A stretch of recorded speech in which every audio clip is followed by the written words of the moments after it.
round, Dennis. First team to win here, first Super League team to win here in 21 months. 21 months. Yeah, it's hard not to say it's a fantastic night for the club, for the players. We've had some tough days here. We've had a couple of floggings here over the last couple of years. We've had some tough experiences. I thought we were really close last year, and we came here today with some real purpose. And like I said, we had some confidence in ourselves. Like what you saw today, like I said, we got a little. I don't think we tapped that well at times. We looked a little bit uncomfortable, but that's what we can do to you. They make you uncomfortable. The way that they fight and the contact and how much pressure they put on you. But we rode that again, and we came out the other side. We showed a lot of character and a lot of belief in what we're trying to do. A couple of big players from Reece Hambry when the game was at its crucial point. Yeah, but Reece has got that in him, and I think he was waiting on those moments. And as fatigue took over on those edges around Gelling and around, I think it was Smith on that edge. It was just he got his hand out, and he's got enough strength in him and pace. And like I say, he's playing particularly well this year. I think he made a lot of yards last year, and he's pretty confident. Like I say, he's come in and he's kicked. He was a real good goal kicker, and he wasn't confident enough in himself to do it. He's coming this year, and his confidence is high. He's had a real good pre-season, and he's performing exceptionally well. And like I say, there's some big players. I thought, like I say, Kev tapped it up real nice. He set up that edge play we've got using Reece, and we knew that they'd be tired. We knew they'd be compressed, and he had to dig deep there, Reece, and just push it down the line. And like I say, took a whack for his efforts as well off the fullback. And how good was Jeremiah as well when you miss him like that? Oh, like I say, it's hard to put into words. Playing 80 minutes in a game like that at 40 years of age, it's one of those real tough. We had a couple of plans to be able to spell him as well, but they didn't want to come off. They never want to come off either. Him and Lloyd are both the same every week. That's why we're using both. Neither of them want to come off, and their energy's good. They're old style players where they just want to keep working off over somebody and getting that point where it becomes a competition of wills. And as you saw tonight, we had a lot of will about us.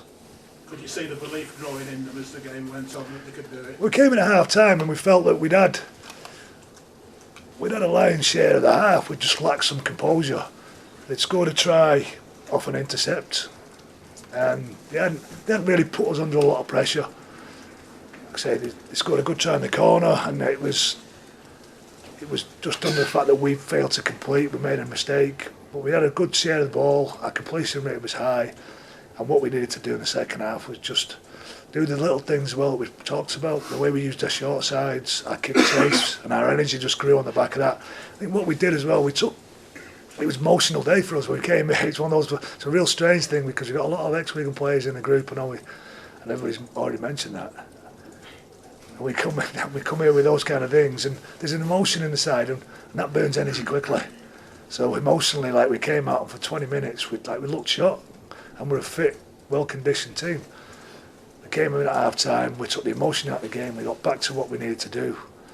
We kept attacking. We knew we needed some aggression in our defensive effort, but we took the emotion out of it, and I think you saw that in the second half.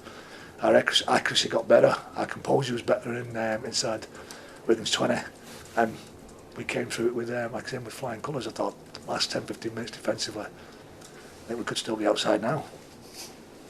We're one of the biggest and most anticipated Widnes Warrington derbies next Friday now, both at the top of the league. Well, yeah, the biggest Wigan and Widnes anticipation for 20 years. It'd be a massive game last week. We've had some fantastic tussles with Warrington over the last couple of years. What it does today, I know it's not being flippant about it, it's one of those where Wigan have got a game on us. We knew that when this was a chance for us to make that irrelevant to them in the next 4 or 5 weeks when they get that game back. What's on his right, Dennis? He's got a strain in his calf. Like I say, at the end of the game last week, he just came off the bench and strained his calf and just was unable to get through it. After training yesterday, he wasn't right. And one of those grass is a tough thing to play on. And we've got a lot of heavy legs on ourselves today because the pitch was a little bit loose. It wasn't as a good a surface as we used to. I can be like this now. Hey, it's taken me 5 years to get to this point. I've sat here and had some abuse. Whose decision was it, Dennis, to go for the 2 when you were 16-12? Or was it come from the stand, or did the players make it? A bit of both, really. They looked up, and you push it back to Kevin. If he looks for some help, then I give it to him. If he doesn't, he just takes it. Like I say, the decision on the field. We give them the tools to make decisions, and I think the good players make decisions on the hoof. If he looks for a little bit of guidance, the way that the game is, and just the pressure we was under, it was good to put ourselves just that point where we knew we could get a point out of the game, whichever way we went. So, like I say, Reece was pretty comfortable. It sort of burnt us down a little bit, just got us some energy back in ourselves.